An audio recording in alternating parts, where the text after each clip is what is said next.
right? So that's a big part of the leadership is people understanding the vision and hopefully inspiring them to buy in. So much of it is fortitude, but keeping your eyes on the prize. You'll understand that there's going to be obstacles thrown in your way. And then, if we're so blessed, we'll have people in our lives like my grandfather. Welcome to Leadership Live, Season 5. Yeah. Because, the other thing too, Dr. Renita, like I'm not invalidating any of the concerns that we have and should have with what's happening and the we're seeing so many things stripped away from DEI and all of that. And it's troubling and it's concerning, but it ain't new. Right. And so if we knew how to fight then, we know how to fight now. Right. And I think it's one of those important moments where we listen to the voices of Mm-hmm. the past and the seasoned voices, which, I mean, like, I'll take it to even to Genius, MLKX. Like, I remember sitting in that screening room with my daughter and my husband, and my daughter having all of these epiphanies about things that she had never learned about Malcolm X or Martin Luther King Jr. And we talked from New York all the way back home in the car. And for her to hear their voices, to hear the voices, of course, we went back and watched the full series, but hear the voices of Betty and Coretta and their thoughts and how they got through and to where they went to. And I mean, she's very fortunate. She has grandparents extraordinaire. She has my mom, my dad, my stepmother, her peepaw, my husband's father. She has so many seasoned voices. I mean, she's even had opportunity to talk with you and different people in the industry. I mean, she gets all of these seasoned voices, and I think because of that, she has a potential for success that could be astronomical simply from hearing the voices about the journeys. And your grandfather did a mighty work with that long letter, and God bless him for writing. Mm-hmm. But that was a roadblock. But can you think of any other significant roadblocks that were on your journey that you were able to overcome to keep going and get to where you are now? I mean, there are so many, like on some level, there's rarely times where somebody's like, hey, you have a vision? Hey, you want to challenge people's perspective through entertainment? Here you go. Like that doesn't usually work that way. There's usually it's such a miracle to make a film or TV show, just to get it made and to get something made that you feel good about and good enough to have your name on is even more miraculous. Yeah, a lot of things come to mind. It's just I have to try to figure out how do I say it without like naming too many folks. But I would say early in my career, I mean, there's so many different steps. I mean, I started doing theater and I had to, like, nobody was giving me the money to put my plays on, so I raised money with some friends and put it on. I felt really challenged with certain things I saw in the TV and film industry, not just for me personally, but just as an industry, with Black storytellers not getting the opportunities that we should have. And I really wanted to I wrote wanted to make this movie called Dancing in September. And it really dealt with like the TV industry through a Black lens. And, I might have tried to send it to one or two people, but it was like really something that I knew, nobody was going to want to make. So I was able to raise money for it. And I raised a lot of the money from just Black writers and Black producers and made the film. And it was very, very hard to find a distributor for it. And, but I just never gave up. And then it became like an HBO original film, and it was like really amazing for us because we raised, you know, like under $1 million and ultimately sold it for like 2.25 million. Like that was like sort of like wow. And the level of stress to get to that point was insane. But it's also like really amazing to pursue something that you really want, you really feel that you're called to do, and really have a sense of mission with it. Dr. Renita, there's, I'm in the process of making a film that I first wrote 20 years ago. So we'll sort of celebrate and claim that victory a little bit more once the cameras are rolling.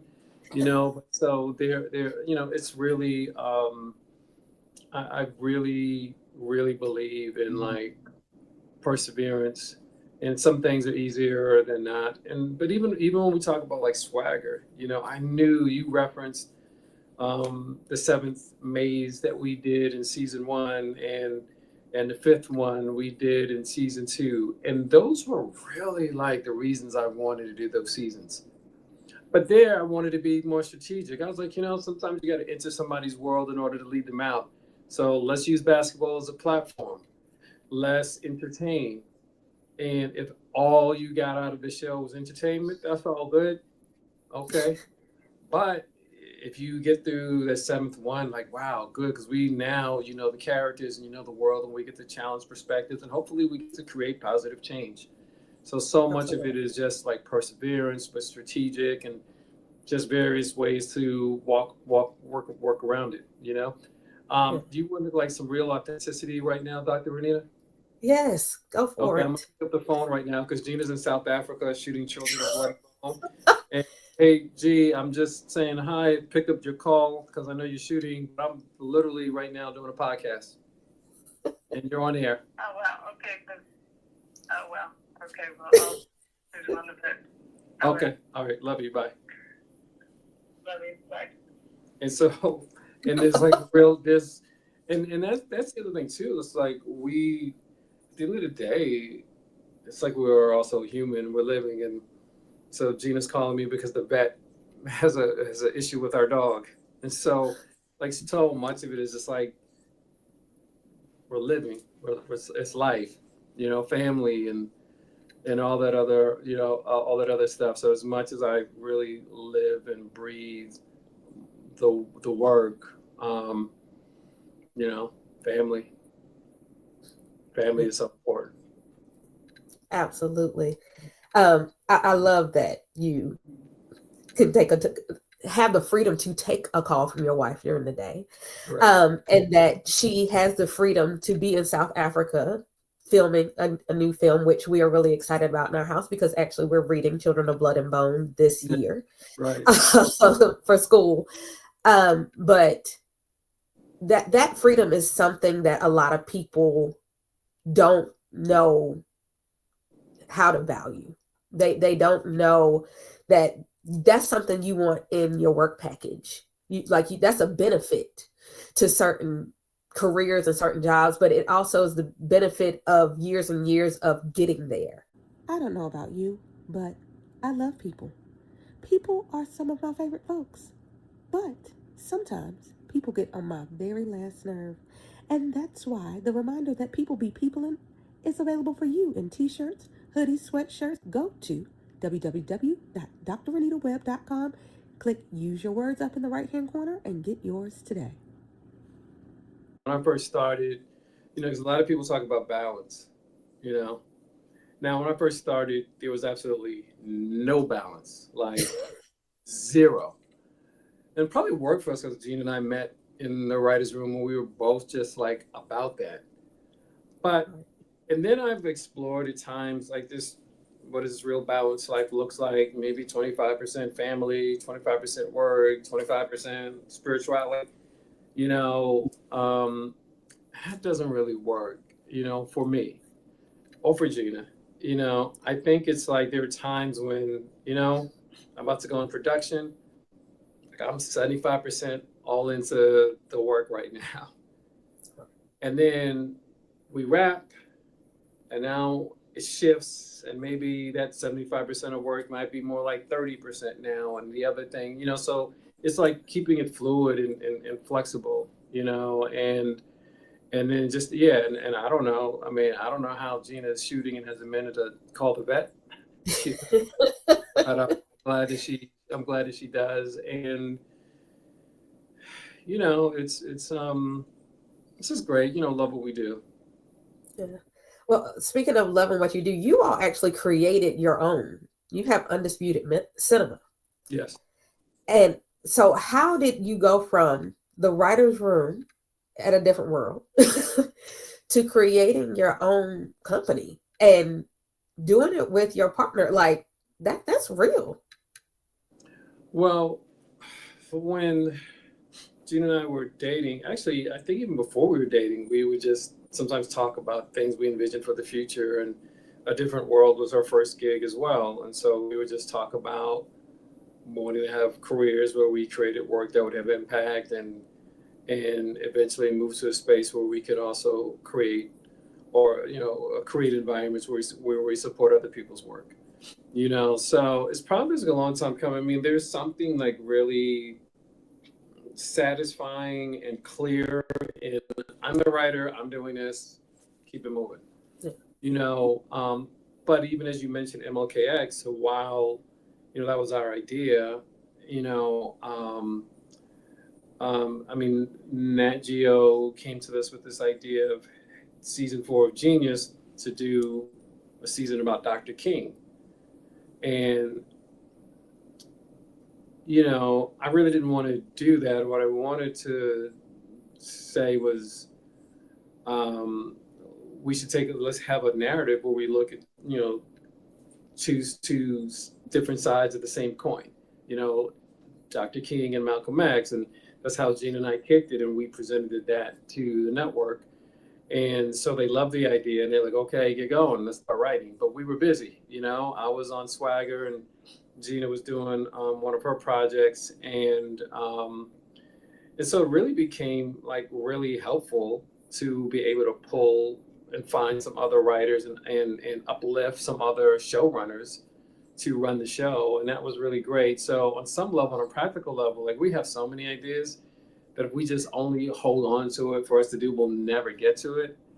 And on another level, we really want to get work out there with like-minded artists that really want to entertain and raise up our people.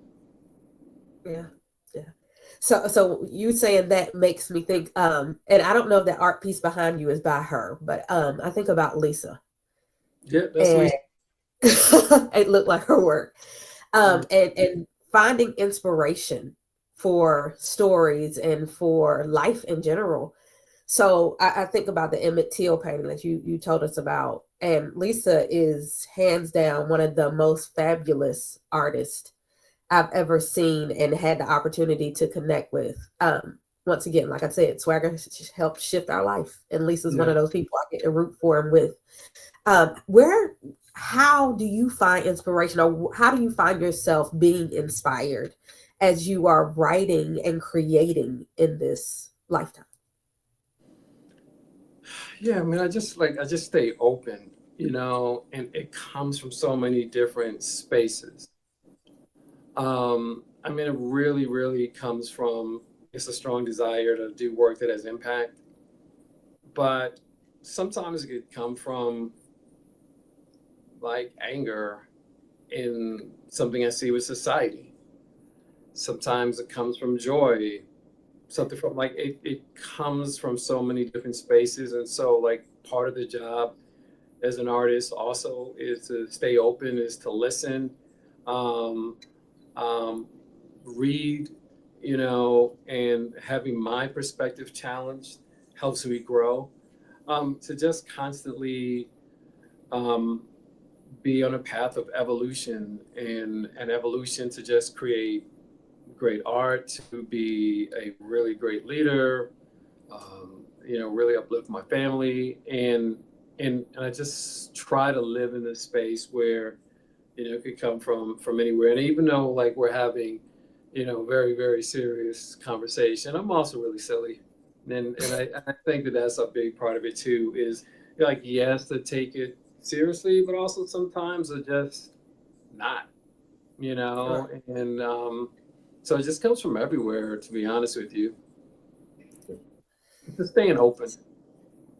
So taking a little shift, and thinking about your leadership and your leadership style. You can be about business, as you said. You can be really silly. How does your leadership style shift in your different roles in cinema, but also your role as husband and father?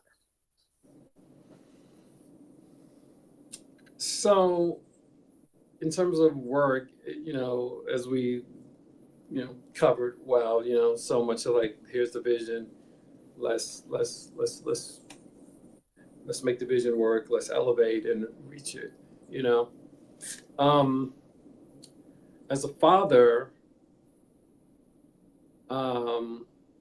it's really interesting because, my sons are young men now, 21 years old and 24 years old. And so a lot of it is giving space in more of, advice and more of like a nudge here and there, or again, listening,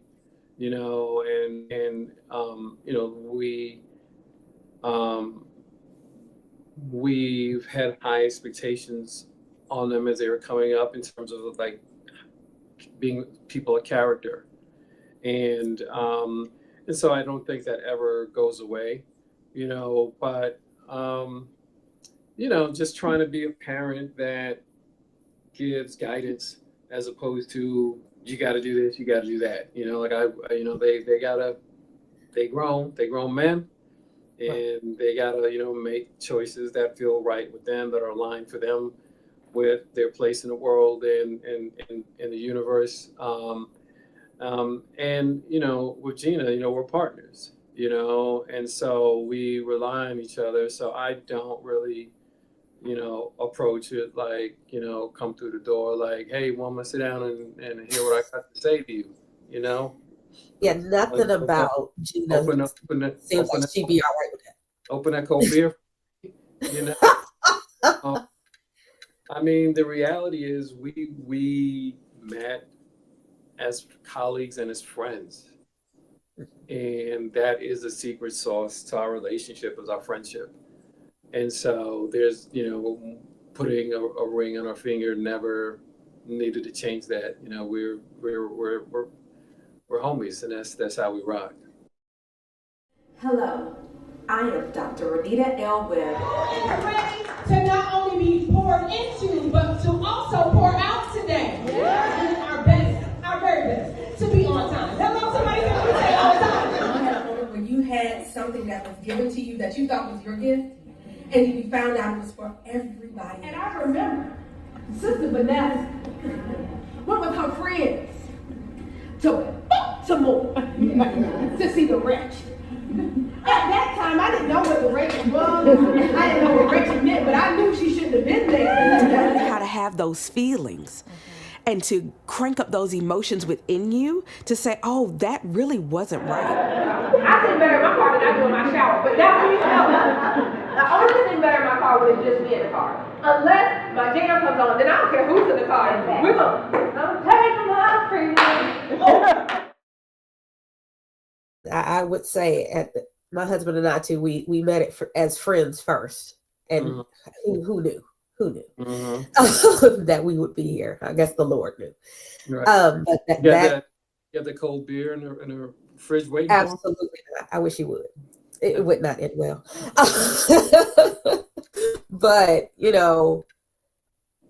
having his partnership in the leadership of our family is something that is gold. Yeah. It's gold. He goes along with the shenanigans. We have lived through two boys being here who are now grown. They're 25 and 26. And now we have two girls who live a very different lifestyle. We did football, basketball, and track. And now we do dance, acting, gymnastics, singing, and pageants. And he has to be that dad too. And to have a partner who is like, okay, look, let's win. Right. What does that look like? Right. What do we need to do? Mm-hmm. That is something, it's priceless. Mm-hmm. Yeah, absolutely. And it's the beauty of seeing you all in the same industry and how you both win and how you ride for each other. That is an amazing thing to see, even from a distance.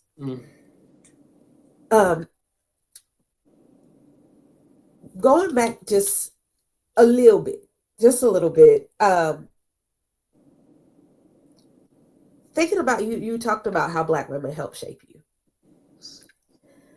What role do you see now for you? You've been in this industry for a while.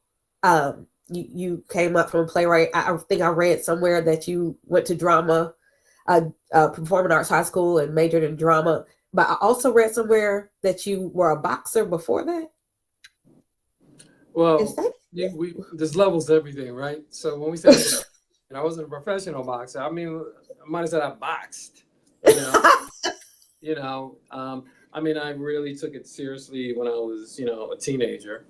And then, at a certain point, Mom stopped signing the consent slips for me to be in the gym, and then just acting and writing took over, Yeah. So you have lived this life where you learn how to fight in so many different ways. And now you've gotten to this place where you have your own, you've been able to do these incredible things. You've been able to see every aspect, because I read somewhere that you were on a soap opera at one point in time. So you were acting too, like doing all the things. And now you are in this place where you have people who can see you. And you had all of these women who were like, Reggie, let's go. Try this, and giving you all these opportunities. And now you have the opportunity to be the one given the opportunities. What is your role now, in addition to all the other things you do, in helping other people learn how to run their own show, or, walk and direct and produce their own journeys? Yeah. I mean, I'd say for me, what's great is, I get to be authentic, right? So, like, for example, when we talk about, the writer's room and having women in my writer's room, I want women and men. Like, having women in the writer's room for me is not like, oh, this dude is being politically correct. This dude is exercising DEI. Like, I understand, actually, diversity makes product better. So the fact that I had women voices and swagger on the radio really resonated. Obviously resonated with the swagger fan base, and so I am grateful when I hire someone and they have a better career or improved opportunity because of that. I don't need a trophy. I don't need nothing. If they're blessed, I'm blessed. Yeah. Like to be able to understand it in that way, to rock that way is great. So yeah, I have a lot of folks that, I'm accessible to and really grateful to be in their journey, on their come up journey, but I am grateful to be a part of that. Well, you are blessing the people in multiple ways. For the people here today, if you have had one thing you could leave with them about running your own show, and this could be, literal or figurative, or walking their journeys, what would you say to them today? Well, since you say one thing, let me I would say, if you ask me this question tomorrow, it might be different, but right now, in this moment, on my heart, I would say to follow your heart, persevere, pick up the people that you want to rock with on this journey, and move past the people that are trying to hold you back. Hey now. Yeah, and maybe I'll just cheat a little bit and just sort of just say one other thing. It was really interesting too, just a few days ago, right? I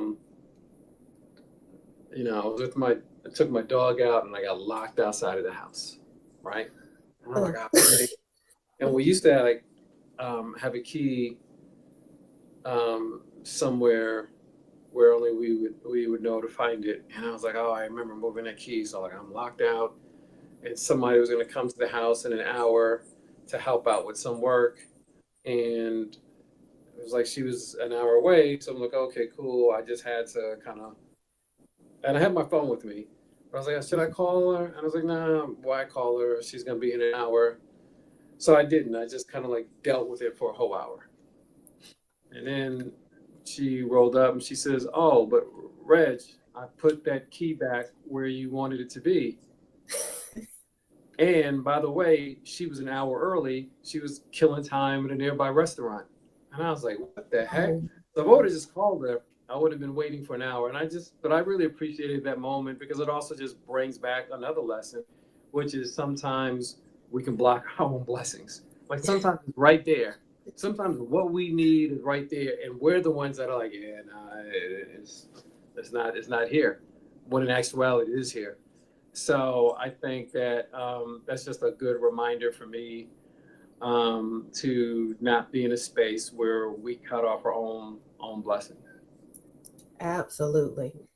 Absolutely. My mother has always said, even when I am the most concerned about something or just not sure if it really happened, she says, go for it anyway, ask the question anyway, request it anyway, because the worst thing somebody can say is no. Right. And so that has been a mantra for my life.